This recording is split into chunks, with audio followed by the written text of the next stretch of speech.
ಮಾಡೋದ್ರಿಂದ first title ಹೇಳ್ರಿ, ಯಾವ ವಿಷಯದ ಬಗ್ಗೆ ಟೈಟಲ್ ಮಾಡ್ತೀರಿ ಅಂತ ಹೇಳಿ ಅಂದ್ರೆ ಗಡ್ಬಡ್ ಮಾಡಬಾರ್ದು. ಇವತ್ತು ಇತಿಹಾಸ ವಿಭಾಗ ಇವತ್ತು ನಾನು ಫ್ರಾನ್ಸಿನ 1830ರ ಕ್ರಾಂತಿಯ ಬಗ್ಗೆ ಹೇಳಲಿದ್ದೇನೆ.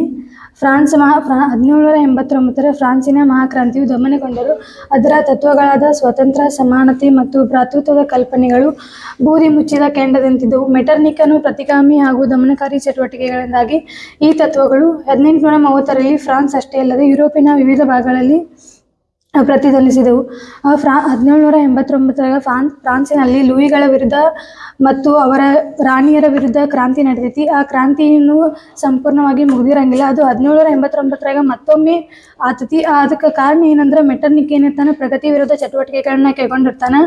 ಆಮೇಲೆ ಸಾಮಾನ್ಯ ಜನರಿಗೆ ಸುಧಾರಣೆ ಮತ್ತು ಸೌಲಭ್ಯಗಳನ್ನ ಕೊಡ್ತಿರಂಗಿಲ್ಲ. ಇದರಿಂದ ಇದು ಒಂದು ಕಾರಣ ಆತತಿ. ಆಮೇಲೆ ಈ ಕ್ರಾಂತಿ ಎಲ್ಲೆಲ್ಲಿ ನಡೀತಿತ್ತು ಅಂದ್ರೆ Belgium, Poland, Italy, Germany, Switzerland ಮತ್ತು ಸ್ಪೇನ್ಗಳಲ್ಲಿ 1830ರ ಕ್ರಾಂತಿ ನಡೀತೈತಿ. ಇಲ್ಲಿ ಒಬ್ಬ ವ್ಯಕ್ತಿ ಬರ್ತಾನೆ, ಫ್ರಾನ್ಸಿನ 10ನೇ ಚಾರ್ಲ್ಸ್ ಅಂತ. ಈತ 1789 ಏನು ಕ್ರಾಂತಿ ನಡೆದಿಲ್ಲ ಆ ಕ್ರಾಂತಿಯಲ್ಲಿ ಈ ವ್ಯಕ್ತಿ ಇರ್ತಾನೆ. ಕ್ರಾಂತಿಯು ಪ್ರಮುಖವಾಗಿ ಉದಾರವಾದಿಗಳು ಹಾಗೂ ಪ್ರತಿಗಾಮಿಗಳ ನಡುವಿನ ತೀವ್ರ ಹೋರಾಟವಾಗಿದ್ದಿತು. ಅಂದರೆ ಈ ಉದಾರವಾದಿಗಳು ಯಾರಂದ್ರೆ ಪ್ರಗತಿಯನ್ನು ಬಯಸುವವರು ಉದಾರವಾದಿಗಳಾಗಿರ್ತಾರೆ. ಆಮೇಲೆ ಜನಸಾಮಾನ್ಯರ ಮತದಾನದಿಂದ ಪ್ರಜಾಪ್ರತಿನಿಧಿ ಆಯ್ಕೆಯಾಗಬೇಕು, ಈ ರೀತಿ ಉದಾರವಾದಿಗಳ ಆಸೆ ಆಗಿರ್ತೈತಿ. ಇನ್ನು ಪ್ರತಿಗಾಮಿಗಳಂದ್ರೆ ಉದಾಹರಣೆಗೆ ಮೆಟರ್ನಿಕ್ ಯಾವುದೇ ರೀತಿಯ ಪ್ರಗತಿಗಳನ್ನು ಆಗಲು ಬಿಡುವುದಿಲ್ಲ. ಇವರಿಬ್ಬರ ನಡುವಿನ ಹೋರಾಟವೇ ಈ ಫ್ರಾನ್ಸ್ ಕ್ರಾಂತಿಯಾಗಿರ್ತೈತಿ. ವಿಯೆನ್ನಾ ಸಭೆಯ ಸದಸ್ಯರು ಪ್ರತಿಗಾಮಿ ನೀತಿಯನ್ನೇ ಅನುಸರಿಸಿ ಪ್ರಗತಿ ವಿರೋಧ ಚಟುವಟಿಕೆಗಳಲ್ಲಿ ತೊಡಗಿದರು. ಅಂದರೆ ವಿಯೆನ್ನಾ ಸಭೆಯ ಸದಸ್ಯರು ಏನಿರ್ತಾರೆ 3ನೇ ಫ್ರೆಡ್ರಿಕ್ ವಿಲಿಯಂ, ಆಮೇಲೆ 1ನೇ ಫ್ರಾನ್ಸಿಸ್, ಇವರೆಲ್ಲರೂ ಪ್ರಗತಿ ವಿರೋಧ ಚಟುವಟಿಕೆಗಳಲ್ಲಿ ಕೈಗೊಳ್ತಾರೆ. ಅಂದ್ರೆ ಪತ್ರಿಕಾ ಸ್ವಾತಂತ್ರ್ಯ ನೀಡದೇ ಇರೋದು, ವಾಕ್ ಸ್ವಾತಂತ್ರ್ಯ ನೀಡದೇ ಇರೋದು, ಈ ರೀತಿಯ ಚಟುವಟಿಕೆಗಳನ್ನ ಕೈಗೊಳ್ತಾರೆ. ಆಮೇಲೆ ಫ್ರಾನ್ಸಿನಲ್ಲಿ ಗಣರಾಜ್ಯ ಸ್ಥಾಪನೆ ಹಾಗೂ ನೆಪೋಲಿಯನ್ನ ಸಿದ್ಧಾಂತಗಳನ್ನ ಪುನಶ್ಚೇತನಗೊಳಿಸಲು ಉದಾರವಾದಿಗಳು ಪ್ರಯತ್ನಿಸಿದರು. ಫ್ರಾನ್ಸಿನಾಗ ತಮ್ಮದೇ ಆದ ಗಣರಾಜ್ಯವನ್ನು ಸ್ಥಾಪನೆ ಮಾಡಬೇಕು, ಸರ್ಕಾರವನ್ನು ಸ್ಥಾಪನೆ ಮಾಡಬೇಕು ಅಂತ ನೆಪೋಲಿಯನ್ ಏನು ಸಿದ್ಧಾಂತಗಳಿರ್ತಾವಲ್ಲ ಆ ಸಿದ್ಧಾಂತಗಳನ್ನ ಮತ್ತೆ ತರಬೇಕಂತ ಉದಾರವಾದಿಗಳು ಪ್ರಯತ್ನ ಮಾಡ್ತಾರೆ. ಆಮೇಲೆ ಉದಾರವಾದಿಗಳು ಏನಿರ್ತಾರಲ್ಲ ಇವರ 18ನೇ ಲೂಯಿನ ಫ್ರಾನ್ಸಿನ ಅರಸನಾಗಿ ನೇಮಕ ಮಾಡ್ತಾರೆ. ಈತ 18ನೇ ಲೂಯಿ ಅರಸನನ್ನ ನೇಮಕ ಮಾಡಿದ ನಂತರ ಈತ ಶ್ರೀಮಂತರಿಗೆ ಮತ್ತು ನೋಬೆಲರಿಗೆ ಮಾತ್ರ ಸುಧಾರಣೆಗಳನ್ನ ತರ್ತಾನೆ. ಅವರಿಗಾಗೆ ಸೌಲಭ್ಯಗಳನ್ನು ಕೊಡ್ತಾನೆ. ಅವ್ರ ಮೇಲೆ ಯಾವುದೇ ರೀತಿ ತೆರಿಗೆಗಳನ್ನ ಹೊರಿಸದೇ ಇರುವುದು, ಈ ರೀತಿ ಅನೇಕ ಅವರಿಗೆ ಸಹಾಯಕವಾಗುವಂಥ ಸೌಲಭ್ಯಗಳನ್ನ ಅವ್ರಿಗೆ ನೀಡ್ತಾನೆ. ಈತನ ನಂತರ ಅಧಿಕಾರಕ್ಕೆ ಬಂದ 10ನೇ ಚಾರ್ಲ್ಸ್ನ ಕಾಲದಲ್ಲಿ ಮತ್ತೆ ಕ್ರಾಂತಿ ಜರುಗಿತು. ಅದುವೇ 1830ರ ಜುಲೈ ಕ್ರಾಂತಿ. ಈ ಎಲ್ಲ ಸನ್ನಿವೇಶಗಳಾದ ನಂತರ 10ನೇ ಚಾರ್ಲ್ಸ್ ಅಧಿಕಾರಕ್ಕೆ ಬರ್ತಾನೆ. ಅಂದರೆ 18ನೇ ಲೂಯಿ ನಂತರ 10ನೇ ಚಾರ್ಲ್ಸ್ ಅಧಿಕಾರಕ್ಕೆ ಬಂದ ನಂತರ 1830ರ ಜುಲೈ ಕ್ರಾಂತಿ ನಡೀತೈತಿ. ಈ ಕ್ರಾಂತಿಯ ಕಾರಣಗಳನ್ನು ನೋಡೋದಾದ್ರೆ 10ನೇ ಚಾರ್ಲ್ಸ್ ಪಾದ್ರಿ ಒಬ್ಬನನ್ನ ಶಿಕ್ಷಣ ಮಂತ್ರಿಯಾಗಿ 1830ರ ಫ್ರಾನ್ಸ್ ಕ್ರಾಂತಿಗಳು.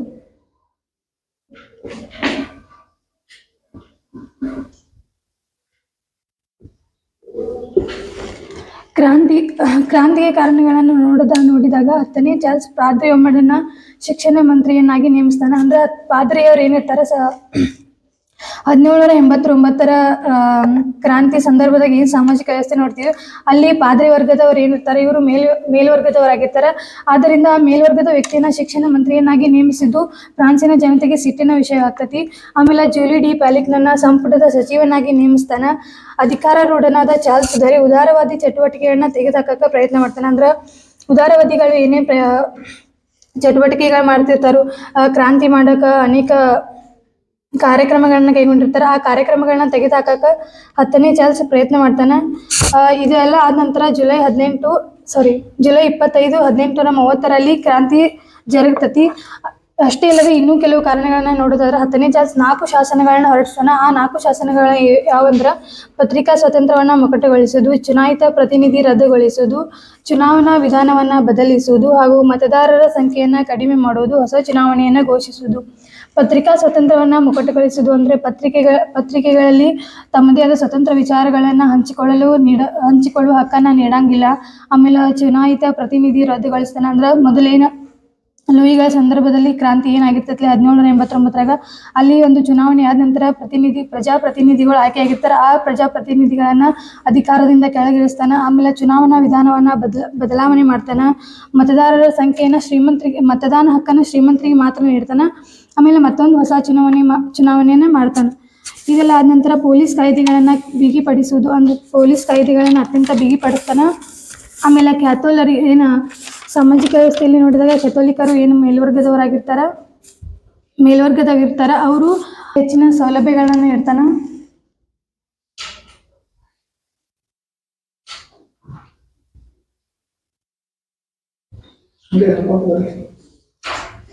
ಚಾರ್ಲ್ಸಸ್ನ 4 ಶಾಸನಗಳು ಹೊರಡ್ತಾವೆ. ಇವು ಕೂಡ ಫ್ರಾನ್ಸಿನ ಕ್ರಾಂತಿಗೆ ಕಾರಣ ಆಗ್ತಾವ.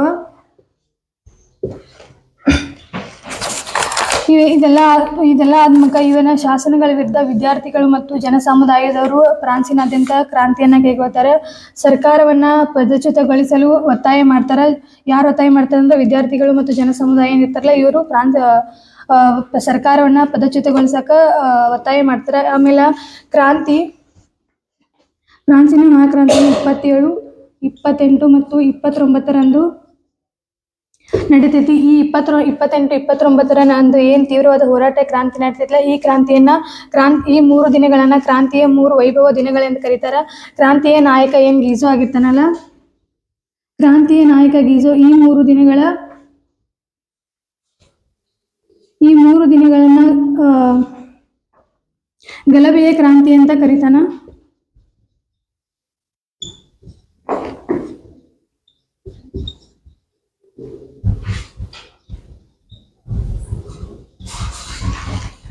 ಈ 3 ದಿನಗಳನ್ನ ಗಲಭೆಯ ಕ್ರಾಂತಿ ಅಂತ ಕರೀತಾನ. ಆಮೇಲೆ ಇದೆಲ್ಲ ನೋಡಿ 10ನೇ ಚಾರ್ಲ್ಸ್ ಹೆದರಿ ತನ್ನ ಸಿಂಹಾಸನವನ್ನ ಬೋರ್ಡ್ ಡ್ಯೂಕ್ನಾದ ಹೆನ್ರಿಗೆ ಸಿಂಹಾಸನ ಬಿಟ್ಕೊಡ್ತಾನೆ. ಆಮೇಲೆ ಆತ ಇಂಗ್ಲೆಂಡಿಗೆ ಓಡ್ತಾನೆ. ಈ ಬೋರ್ಡನ ಡ್ಯೂಕ್ನಾದ ಹೆನ್ರಿ ಯಾರಾಗಿರ್ತಾನಂದ್ರೆ ಈತ ಬಾರ್ಬನ್ ವಂಶದವನಾಗಿರ್ತಾನೆ ಮತ್ತು 10ನೇ ಚಾರ್ಲ್ಸ್ನ ಮೊಮ್ಮಗನಾಗಿರ್ತಾನೆ. ಈತನು ಅರಸನಾಗುವುದು ಇವರಿಗೆ ಉದಾರವಾದಿಗಳು ಇಷ್ಟ ಇರಂಗಿಲ್ಲ. ಆದ್ದರಿಂದ ಉದಾರವಾದಿಗಳು ಏನ್ ಮಾಡ್ತಾರಂದ್ರೆ ಆರ್ಲಿಯನ್ಸ್ನ ಡ್ಯೂಕ್ನಾದ ಲೂಯಿ ಫಿಲಿಪ್ನನ್ನ ಫ್ರಾನ್ಸಿನ ಅರಸನಾಗಿ ಮಾಡ್ತಾರೆ. ಲೂಯಿ ಫಿಲಿಪ್ನನ್ನ ಉದಾರವಾದಿಗಳು ಫ್ರಾನ್ಸಿನ ಅರಸನಾಗಿ ಮಾಡ್ತಾರೆ. ಇದೆಲ್ಲ ಆದ ನಂತರ ಲೂಯಿ ಫಿಲಿಪ್ನನ್ನ ಜುಲೈ ಅರಸ ಎಂದು ಕರೀತಾರ.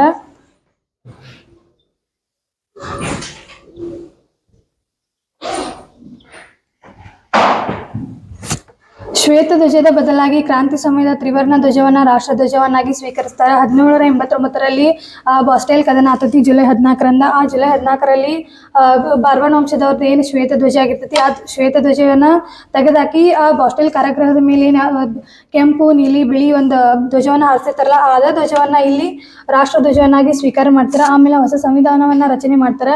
ಈ ಸಂವಿಧಾನದ ಪ್ರಮಾಣ ವಚನವನ್ನ ಲೂಯಿ ಫಿಲಿಪ್ ತೆಗೆದುಕೊಳ್ತಾನೆ. ಆಮೇಲೆ ಈತ 1848ರವರೆಗೆ ಆಳ್ವಿಕೆ ಮಾಡ್ತಾನೆ. ಇನ್ನು 1830ರ ಜುಲೈ ಕ್ರಾಂತಿಯ ಪ್ರಭಾವ ಎಲ್ಲೆಲ್ಲಿ ಬೀರ್ತದೆ ಅಂತ ನೋಡೋಣ.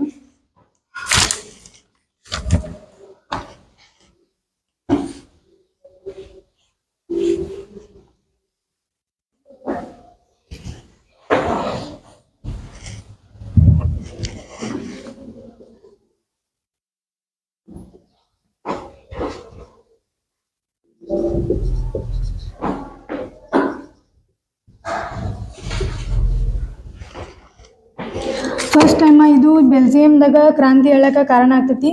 1818ರ ವಿಯೆನ್ನಾ ಕಾಂಗ್ರೆಸ್ ಸಭೆಯಲ್ಲಿ ತೀರ್ಮಾನಿಸಿದಂತೆ ಬೆಲ್ಜಿಯಂನನ್ನು ಹಾಲೆಂಡ್ನೊಂದಿಗೆ ವಿಲೀನಗೊಳಿಸಲಾಗಿತ್ತು. ಅಂದ್ರೆ ಬೆಲ್ಜಿಯಂ ಮತ್ತು ಹಾಲೆಂಡನ್ನ ಒಂದು ದೇಶವನ್ನಾಗಿ ಮಾಡ್ತಾರೆ. ಇಲ್ಲಿ ಪ್ರಜಾಪ್ರಭುತ್ವವಾದಿ ಹಾಗೂ ಸ್ವತಂತ್ರ ಪ್ರಿಯರಾಗಿದ್ದ ಪ್ರೊಟೆಸ್ಟೆಂಟ್ ಪಂಗಡಕ್ಕೆ ಸೇರಿದವರಾಗಿದ್ದ ಹಾಲೆಂಡರನ್ನು ಕ್ಯಾಥೋಲಿಕ್ ಪಂಗಡದವರು ಹಾಗೂ ಪ್ರತಿಗಾಮಿಗಳು ಆದ ಬೆಲ್ಜಿಯಂ ಅವರು ಸೇರಿಸುವುದು ಒಂದು ದೊಡ್ಡ ಹೊರೆಯಾಗಿತ್ತು. ಹಾಲೆಂಡ್ದವ್ರು ಏನಾಗಿರ್ತಾರೆ, ಇವರ ಪ್ರಜಾಪ್ರಭುತ್ವವಾದಿಗಳಾಗಿರ್ತಾರೆ. ಆಮೇಲೆ ಸ್ವತಂತ್ರ ಪ್ರಿಯರಾಗಿರ್ತಾರೆ.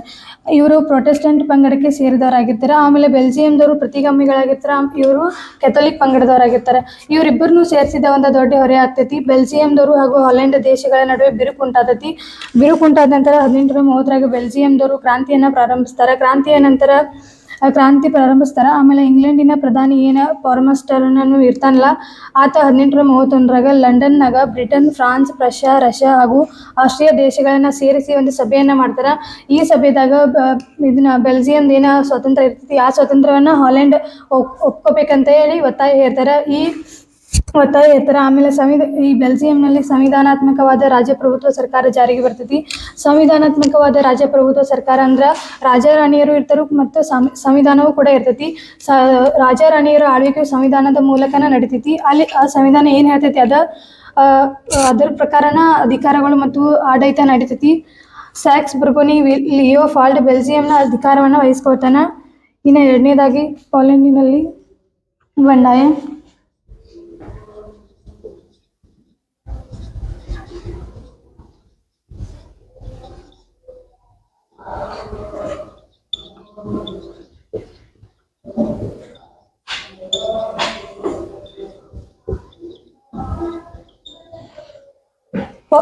ಪೋಲೆಂಡಿನಲ್ಲಿ ಬಂಡಾಯ 1815 ವಿಯೆನ್ನಾ ಕಾಂಗ್ರೆಸ್ ಸಭೆ ಪೋಲೆಂಡ್ ಅನ್ನು ತಮ್ಮ ದೇಶದ ಸ್ವಾತಂತ್ರ್ಯಕ್ಕಾಗಿ ಹೋರಾಟ ಆರಂಭಿಸಿದರು. 1815 ವಿಯೆನ್ನಾ ಕಾಂಗ್ರೆಸ್ ಸಭೆಯು ಪೋಲೆಂಡ್ ಅನ್ನು ರಷ್ಯಾದ ಮೊದಲನೇ ಅಲೆಕ್ಸಾಂಡರ್ಗೆ ಕೊಟ್ಟಿರ್ತೈತಿ.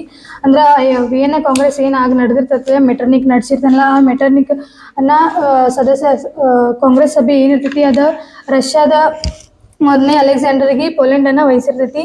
ಆತ ಪೋಲೆಂಡ್ರಿಗೆ ಬೇಕಾದ ಎಲ್ಲ ಬೇಡಿಕೆಗಳನ್ನ ಕೊಟ್ಟಿರ್ತಾನೆ. ಅಂದ್ರೆ ಅವ್ರಿಗೆ ಏನೇನು ಬೇಕು ಹಕ್ಕುಗಳು, ಸೌಲಭ್ಯಗಳು, ಸುಧಾರಣೆಗಳು ಎಲ್ಲ ಮಾಡಿಕೊಟ್ಟಿರ್ತಾನೆ. ಆದ್ರೆ 1825 ಒಂದನೇ ಅಲೆಕ್ಸಾಂಡರ್ ಮರಣ ಹೊಂತಾನೆ. ಈತನ ನಂತರ ರಷ್ಯಾದ ಚಕ್ರವರ್ತಿಯಾಗಿ ಒಂದನೇ ನಿಕೋಲಸ್ ಆಯ್ಕೆ ಆಗ್ತಾನೆ. ಈತ ಏನ್ ಮಾಡ್ತಾನಂದ್ರೆ ಚಕ್ರವರ್ತಿಯಾಗಿ ಆಯ್ಕೆ ಆಗ್ತಾನೆ. ಈತನ ಕಾಲದಲ್ಲಿ ಪೋಲೆಂಡಿನಲ್ಲಿ ಕ್ರಾಂತಿ ಪ್ರಾರಂಭವಾಗ್ತೈತಿ. ಕ್ರಾಂತಿಯು ವಾರ್ಸಾ ನಗರದಲ್ಲಿ ನಡೀತೈತಿ. ವಾರ್ಸಾ ನಗರದಲ್ಲಿ ಸಭೆ ಸೇರಿ ರಷ್ಯಾ ಸೈನ್ಯವನ್ನ ಸೋಲಿಸಿ ಪೋಲೆಂಡಿನವರು ತಮ್ಮದೇ ಆದ ಸರ್ಕಾರವನ್ನು ರಚಿಸ್ಕೊಳ್ತಾರೆ. ರಚನೆ ಮಾಡ್ಕೋತಾರ.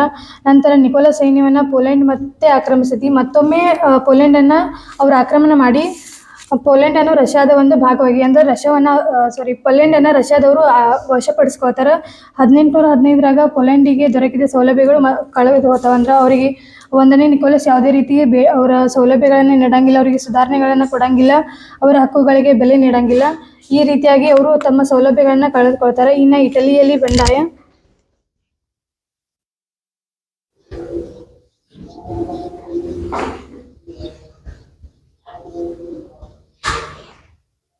ಇಟಲಿಯಲ್ಲಿ ಬಂಡಾಯ 1830 ಕ್ರಾಂತಿಗೆ ಬಲಿಯಾದ ಯುರೋಪಿನ ರಾಷ್ಟ್ರಗಳಲ್ಲಿ ಇಟಲಿಯು ಒಂದು. ಇದು ಕೂಡ ಯುರೋಪಿನ ರಾಷ್ಟ್ರಗಳ ಏನು ಎಲ್ಲ ವಿಯೆನ್ನಾ ಕಾಂಗ್ರೆಸ್ ಸಮಯದಾಗ ಇದು ಮಾಡ್ತಿರ್ತಾರ, ಆ ಟೈಮ್ದಾಗ ಇದು ಕೂಡ ಒಂದು ಅದ್ರಾಗ ಭಾಗಿಯಾಗಿರ್ತೈತಿ. 1815 ವಿಯೆನ್ನಾ ಸಭೆ ಕೈಗೊಂಡ ಪ್ರಾಂತ್ಯಗಳ ಪುನರ್ವ್ಯವಸ್ಥೆಯಿಂದ ಅತೃಪ್ತರಾದ ಸ್ವತಂತ್ರ ಪ್ರಿಯರು ಇಟಲಿಯನ್ನರು ರಾಷ್ಟ್ರೀಯ ಏಕೀಕರಣಕ್ಕಾಗಿ ಹೋರಾಡಿದ್ರು. ಅಂದ್ರೆ ಇಟಲಿಗೆ ತನ್ನದೇ ಆದ ಸ್ವತಂತ್ರ ಬೇಕು ಮತ್ತು ಸರ್ಕಾರವನ್ನ ರಚನೆ ಮಾಡ್ಕೋಬೇಕನ್ನೋ ಆಸೆ ಇರ್ತೈತಿ. 1830 ಕ್ರಾಂತಿಯಿಂದ ಪ್ರಭಾವಿತವಾದ ಇಟಲಿ ಒಡೋನಾ, ಫರ್ಮ್, ರೊಮಾಗ್ನ್ ಮತ್ತು ಬೊಲಾಗ್ನ ರಾಜ್ಯಗಳಲ್ಲಿ ಕ್ರಾಂತಿ ಸಂಭವಿಸಿದವು. ಇದರ ಪರಿಣಾಮವಾಗಿ ಅಲ್ಲಿನ ಅರಸರನ್ನು ಹೊರಹಾಕಿ ಗಣರಾಜ್ಯವನ್ನು ಸ್ಥಾಪಿಸಲಾಯಿತು. ಈ ಪ್ರದೇಶಗಳಲ್ಲಿ ಕ್ರಾಂತಿ ಸಂಭವಿಸತಿ. ಆ ಪ್ರದೇಶಗಳ ಅರಸರು ಏನಿರ್ತಾರಲ್ಲ ಅವರೆಲ್ಲ ಆ ಪ್ರದೇಶಗಳನ್ನ ಬಿಟ್ಟು ಹೋಗ್ಬಿಡ್ತಾರ. ಆಮೇಲೆ ಅಲ್ಲಿನ ಅರಸರನ್ನು ಹೊರಹಾಕಿ ಗಣರಾಜ್ಯಗಳನ್ನು ಸ್ಥಾಪಿಸಲಾಯಿತು. ಪೋಪನ ರಾಜ್ಯದಲ್ಲಿ ದಂಗೆ ಸಂಭವಿಸುತ್ತದಲ್ಲದೆ ಆತನ ಅಧಿಕಾರಕ್ಕೂ ಚ್ಯುತಿ ಬರ್ತೈತಿ. ಅಂದ್ರೆ ಆತ ಅಧಿಕಾರವನ್ನ ಕಳೆದುಕೊಳ್ತಾನ. ಆಮೇಲೆ ಮೆಟರ್ನಿಕ್ ಎಲ್ಲ ರಾಜ್ಯಗಳಲ್ಲಿ ಸೈನ್ಯವನ್ನ ನುಗ್ಗಿಸಿ ಮತ್ತೊಮ್ಮೆ ಹಳೆ ವ್ಯವಸ್ಥೆಯನ್ನ ಪ್ರತಿಷ್ಠಾಪಿಸಿದ. ಮೆಟರ್ನಿಕ್ ಈ ಎಲ್ಲ ಪ್ರದೇಶಗಳಲ್ಲಿ ತನ್ನ ಸೈನ್ಯವನ್ನ ನುಗ್ಗಿಸಿ ಅಲ್ಲಿ ಮತ್ತ ಸೈನ್ಯವನ್ನ ನುಗ್ಗಿಸಿ ಹಳೆಯ ವ್ಯವಸ್ಥೆಯನ್ನ ಅದಕ್ಕೆ ಅಲ್ಲೇ ಅಂದ್ರೆ ಪ್ರಗತಿ ವಿರೋಧಿ, ಪ್ರಜಾ ವಿರೋಧಿ ಏನ್ ಮೆಟರ್ನಿಕ್ ಇರ್ತಾನ ಅದ ಬದಲಾವಣೆಯನ್ನ ಮಾಡ್ತಾನ. ಇಲ್ಲಿ ನಡೆದ ಬಂಡಾಯಗಳು ನಿರೀಕ್ಷಿತ ಫಲ ನೀಡದಿದ್ರು ರಾಷ್ಟ್ರೀಯ ಹೋರಾಟದ ಪ್ರಜ್ಞೆಯನ್ನ ಜನರಲ್ಲಿ ಮೂಡಿಸಿದನು.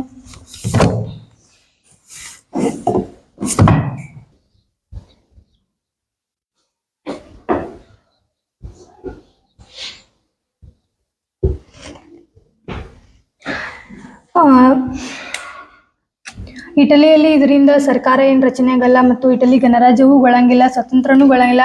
ಅದರ ಜನರಲ್ಲಿ ಒಂದು ಮನೋಭಾವ ಮೂಡ್ತೈತಿ. ಅಂದ್ರೆ ರಾಷ್ಟ್ರಕ್ಕಾಗಿ ನಾವು ಹೋರಾಡಬೇಕನ್ನೋ ಮನೋಭಾವನೆ ಮೂಡ್ತೈತಿ. ಇದಾದ ನಂತರ ಜರ್ಮನಿಯಲ್ಲಿ ಬಂಡಾಯ. ಜರ್ಮನಿಯಲ್ಲಿ ಉದಾರವಾದಿ ಹಾಗೂ ರಾಷ್ಟ್ರೀಯವಾದಿಗಳ ಮತ್ತಷ್ಟು ಚುರುಕಾದವು. ಜರ್ಮನಿಯ ರಾಜ್ಯಗಳಾದ ಹ್ಯಾನೋವರ್, ಸ್ಯಾಕ್ಸೋನಿ, ಬರ್ನ್ವಿಕ್ ಹಾಗೂ ಹೇಜಲ್ ಕೆಜಲ್ಗಳಲ್ಲಿ ಮುಂತಾದವುಗಳಲ್ಲಿ ಅಲ್ಲಿನ ಪ್ರತಿಗಾಮಿ ಅರಸರ ವಿರುದ್ಧ ಹೋರಾಟ ಪ್ರಾರಂಭವಾಗ್ತತಿ. ಈ ಜರ್ಮನಿಯ ಪ್ರದೇಶಗಳಾದ ಹ್ಯಾನೋವರ್, ಸ್ಯಾಕ್ಸೋನಿ, ಬನ್ಸ್ಬರ್ಗ್ ಮತ್ತು ಹೆಜಲ್ ಕೆಜಲ್ಗಳ ಮುಂತಾದ ಪ್ರದೇಶಗಳಲ್ಲಿ ಕ್ರಾಂತಿ ಪ್ರಾರಂಭವಾಗ್ತತಿ. ಪ್ರತಿಗಾಮಿ ಅರಸರ ವಿರುದ್ಧ ಕ್ರಾಂತಿ ಪ್ರಾರಂಭವಾಗ್ತತಿ. ಇದನ್ನ ಸಹಿಸಿದ ಮೆಟರ್ನಿಕ್ ಕಾರ್ಲ್ಸ್ಬಾದ್ ಆದೇಶವನ್ನು ಹೊರಡಿಸ್ತಾನೆ. ಈ ಕಾರ್ಲ್ಸ್ಬಾದ್ ಆದೇಶ ಏನಾಗಿರ್ತೈತೆ ಅಂದ್ರೆ, ವಿದ್ಯಾರ್ಥಿಗಳ ಸಂಘ ನಿಷೇಧ ಅಂದ್ರೆ ವಿದ್ಯಾರ್ಥಿಗಳು ಒಂದು ಕಡೆ ಕೂತು ಮಾತಾಡುವಂತಿರ್ಲಿಲ್ಲ. ಆಮೇಲೆ ಪತ್ರಿಕಾ ಸ್ವತಂತ್ರ ನೀಡದೇ ಇರೋದು, ಪತ್ರಿಕೆಗಳಲ್ಲಿ ತಮ್ಮದೇ ಆದ ಸ್ವಂತ ವಿಚಾರಗಳಂದ್ರೆ ಕ್ರಾಂತಿ ಬಗ್ಗೆ ಏನು ವಿಚಾರಗಳಿರ್ತಾ ಆ ವಿಚಾರಗಳನ್ನ ಹೊರಡಿಸದೆ ಅದರಲ್ಲಿ ಬರೆಯೋದ ಹಕ್ಕ ಇರಂಗಿಲ್ಲ. ಆಮೇಲೆ ಗುಪ್ತ ಪೊಲೀಸ್ ವ್ಯವಸ್ಥೆ ಇರ್ತತಿ. ಆಮೇಲೆ ರಾಜ್ಯಾಧಿಕಾರ ಅಂದ್ರೆ ರಾಜನೇ ಎಲ್ಲ ಅಧಿಕಾರವನ್ನ ನೋಡ್ಕೋತಿರ್ತಾನೆ. ಇದೇ ಕಾರ್ಲ್ಸ್ಬಾದ್ ಆದೇಶ ಇರ್ತೈತಿ. ಈ ಕಾರ್ಲ್ಸ್ಬಾದ್ ಆದೇಶ ಈ ಅಂಶಗಳನ್ನ ಒಳಗೊಂಡಿರ್ತೈತಿ. ಇದನ್ನ ಜರ್ಮನಿದಾಗ ಹೊರಡಿಸ್ತಾನ. ಈ ಹಠಮಾರಿಗಳಾದ ಜರ್ಮನಿಯ ಉದಾರವಾದಿಗಳು ಪ್ರತಿಗಾಮಿ ಅರಸರನ್ನ ಜರ್ಮನಿಯಿಂದ ಹೊರಗೆ ಹಾಕಿ ಸಂವಿಧಾನಬದ್ಧ ಸರ್ಕಾರಗಳನ್ನ ಸ್ಥಾಪಿಸುವಲ್ಲಿ ಯಶಸ್ವಿ ಆಗ್ತಾರ. ಇದು ಯಾವುದೂ ನೋಡ್ಲಾರ್ದ ಜರ್ಮನಿ ಜನರು ಏನ್ ಮಾಡ್ತಾರ, ಅತ್ಯಂತ ತೀವ್ರವಾಗಿ ಹೋರಾಟ ಮಾಡಿ ಮತ್ತೆ ಸಂವಿಧಾನಬದ್ಧವಾದ ಸರ್ಕಾರವನ್ನ ರಚನೆ ಮಾಡ್ಕೋತಾರ. ಆಮೇಲೆ ಮತ್ತೊಮ್ಮೆ ಪ್ರತಿಗಾಮಿಗಳು ಮೆಟರ್ನಿಕ್ ನಾಯಕತ್ವದಲ್ಲಿ ಜರ್ಮನಿ ಎಲ್ಲೆಡೆ ನಿರಂಕುಶಾಧಿಕಾರ ಜಾರಿಗೊಳಿಸಿದರು. ಆ ಮೆಟರ್ನಿಕನ ಅನುಯಾಯಿಗಳ ಅಂದ್ರೆ ಮೆಟರ್ನಿಕನ ಸೈನ್ಯ ಏನಿರ್ತೈತಿ ಆ ಸೈನ್ಯ ಜರ್ಮನಿಯ ಎಲ್ಲೆಡೆ ಮತ್ತೊಮ್ಮೆ ಉದಾರವಾದಿಗಳನ್ನ ಸೋಲಿಸಿ ನಿರಂಕುಶಾಧಿಕಾರತ್ವವನ್ನ ಮತ್ತೊಮ್ಮೆ ಜಾರಿಗೆ ತರ್ತೈತಿ. ಇದಾಗನ ಪೋರ್ಚುಗಲ್ದಲ್ಲಿ ಬಂಡಾಯ.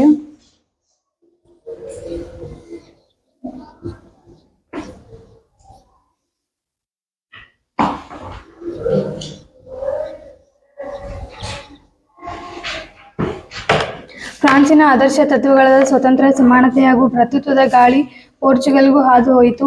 ಪೋರ್ಚುಗಲ್ನ ಪ್ರತಿಗಾಮಿ ಅರಸನಾದ ಮೈಕಲ್ ಕ್ರಾಂತಿಕಾರಿಗಳ ಚಟುವಟಿಕೆಗಳನ್ನ ದಮನಗೊಳಿಸುವಲ್ಲಿ ಯಶಸ್ವಿಯಾದನು. ಪೋರ್ಚುಗಲ್ನಲ್ಲಿ ಕೂಡ ಸ್ವತಂತ್ರ, ಸಮಾನತೆ, ಸ್ವಾತಂತ್ರ್ಯ ಅವರಿಗೂ ಕೂಡ ಬೇಕಾಗಿರ್ತೈತಿ. ಅಲ್ಲಿ ಜನರಿಗೆ ಬೇಕಾಗಿರ್ತೈತಿ. ಮೈಕಲ್ ಅಲ್ಲಿ ಅರಸನಾಗಿರ್ತಾನ. ಕ್ರಾಂತಿಕಾರಿಗಳ ಅನೇಕ ಚಟುವಟಿಕೆಗಳನ್ನ ಕೈಗೊಂಡಿರ್ತಾರ. ಅವನ ವಿರುದ್ಧ ಕೈಗೊಂಡಿರುವಂಥ ಚಟುವಟಿಕೆಗಳನ್ನ ಸಂಪೂರ್ಣವಾಗಿ ದಮನ ಮಾಡ್ತಾನ.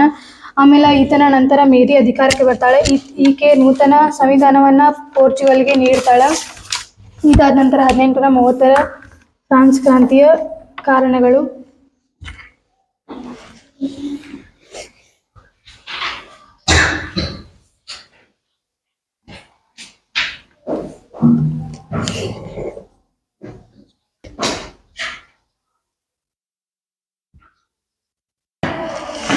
ಜುಲೈ ಕ್ರಾಂತಿಯಿಂದಾಗಿ ಫ್ರಾನ್ಸಿನಲ್ಲಿ ನಿರಂಕುಶಾಧಿಕಾರ ಕೊನೆಗೊಳ್ತೈತಿ. ಅಂದ್ರೆ 1830 ಕ್ರಾಂತಿಯ ಪರಿಣಾಮಗಳು. ಜುಲೈ ಕ್ರಾಂತಿಯಿಂದಾಗಿ ಫ್ರಾನ್ಸಿನಲ್ಲಿ ನಿರಂಕುಶಾಧಿಕಾರ ಕೊನೆಗೊಳ್ತೈತಿ. ಅಂದ್ರೆ ರಾಜತ್ವ ಏನ ಅಧಿಕಾರ ಅವನಲ್ಲಿ ಅಧಿಕಾರ ಎಲ್ಲ ಕೇಂದ್ರೀಕರಗೊಂಡಿರ್ತೈತಿ. ಆ ಕೇಂದ್ರೀಕರಗೊಂಡಿದ್ದ ಎಲ್ಲ ಹೋಗ್ತತಿ. ಆಮೇಲೆ ಬೆಲ್ಜಿಯಂ, ಜರ್ಮನಿ ಹಾಗೂ ಇಟಲಿಗಳಲ್ಲಿ ಉದಾರವಾದ ಸರ್ಕಾರ ಸ್ಥಾಪನೆಗೊಳ್ತೈತಿ. ಇಲ್ಲಿ ತಮ್ಮದೇ ಆದ ಸರ್ಕಾರವನ್ನ ಸ್ಥಾಪನೆ ಮಾಡಿಕೊಡ್ತಾರೆ, ಸಂವಿಧಾನವನ್ನ ಸ್ಥಾಪನೆ ಮಾಡ್ಕೋತಾರ. ಆಮೇಲೆ ಯುರೋಪಿನಾದ್ಯಂತ ರಾಷ್ಟ್ರೀಯತೆಯ ತತ್ವಕ್ಕೆ ಎಲ್ಲೆಲ್ಲೂ ಮಾನ್ಯತೆ ದೊರಕಿತು. ರಾಷ್ಟ್ರೀಯತೆ ಅಂದ್ರೆ ರಾಷ್ಟ್ರೀಯ ಮನೋಭಾವನೆ ಫ್ರಾನ್ಸಿನಲ್ಲಿ ಎಲ್ಲ ಜನರಲ್ಲಿ ಮೂಡ್ತತಿ. ಪ್ರಗತಿಗಾಮಿಗಳು ಪ್ರತಿಗಾಮಿಗಳ ವಿರುದ್ಧ ಹೋರಾಟ ಮಾಡಿ ರಾಷ್ಟ್ರೀಯತೆಯನ್ನ ಯುರೋಪಿನಾದ್ಯಂತ ಹರಡುವಂತೆ ಈ ಹೋರಾಟ ಮಾಡಿತು. ಪ್ರಗತಿಗಾಮಿಗಳು ಅಂದ್ರ ಉದಾರವಾದಿಗಳು ಅಂತ ಹೇಳಿನಿಲ್ಲ ಇನ್ಕ ಅವರ. ಆಮೇಲೆ ಪ್ರತಿಗಾಮಿಗಳು ಉದಾಹರಣೆ ಮೆಟರ್ನಿಕ, ಇವರ ವಿರುದ್ಧ ಹೋರಾಟ ನಡೆದಿರ್ತಲ್ಲ. ಈ ಹೋರಾಟದಲ್ಲಿ ರಾಷ್ಟ್ರೀಯತೆಯು ಯುರೋಪಿನಾದ್ಯಂತ ಮಾನ್ಯತೆ ಅಂದ್ರೆ ಮಹತ್ವ ಪಡೆದುಕೊಳ್ತತಿ. ರಾಷ್ಟ್ರೀಯ ಮನೋಭಾವನೆ ಎಲ್ಲೆಡೆ ಮೂಡ್ತತಿ. ಈ ಹೋರಾಟದ ಪರಿಣಾಮ ಆಗಿರ್ತತಿ. ಆಮೇಲೆ ಯುರೋಪ್ ಖಂಡವು ಪೂರ್ವ ಹಾಗೂ ಪಶ್ಚಿಮ ಪಾರ್ಲಿಮೆಂಟರಿ ರಾಷ್ಟ್ರಗಳ ಬಣಗಳಾಗಿ ವಿಂಗಡಣೆ ಆಯಿತು. 1830 ಕ್ರಾಂತಿಯ ನಂತರ ಯುರೋಪ್ ಏನಿರ್ತೈತೆ ಒಂದು ಪಶ್ಚಿಮ ಪಾರ್ಲಿಮೆಂಟ್ ಆಮೇಲೆ ಇನ್ನೊಂದು ಪೂರ್ವ ಪಾರ್ಲಿಮೆಂಟ್ ಅಂತ ವಿಂಗಡಣೆಗೊಳ್ತೈತಿ. ಫ್ರಾನ್ಸ್ ಹಾಗೂ ಅನೇಕ ದೇಶಗಳಲ್ಲಿ ಮಧ್ಯಮ ವರ್ಗದವರು ಮಹತ್ವವನ್ನು ಪಡೆದರು. ಮಧ್ಯಮ ವರ್ಗದವರಿಗೆ 1789 ಫ್ರಾನ್ಸ್ ಕ್ರಾಂತಿಯ ಸಂದರ್ಭದಲ್ಲಿ ಮಧ್ಯಮ ವರ್ಗದವರಿಗೆ ಯಾವುದೇ ರೀತಿ ಅಧಿಕಾರಗಳು, ಹಕ್ಕುಗಳು ನೀಡಿರಂಗಿಲ್ಲ. ಅವರು ಇಲ್ಲಿ 1830 ಕ್ರಾಂತಿಯ ನಂತರ ಅವರು ಒಂದು ಅಧಿಕಾರವನ್ನು ಪಡೆದುಕೊಳ್ತಾರೆ, ಮಹತ್ವವನ್ನು ಪಡೆದುಕೊಳ್ತಾರೆ. ಆಮೇಲೆ 1848 ಫೆಬ್ರವರಿ ಕ್ರಾಂತಿ, 1830 ಜುಲೈ ಕ್ರಾಂತಿಯು ಇಲ್ಲಿಗೆ ಸಮಾಪ್ತಿಗೊಂಡು ಇನ್ನು 1848 ಕ್ರಾಂತಿಯನ್ನು ನೋಡೋಣ.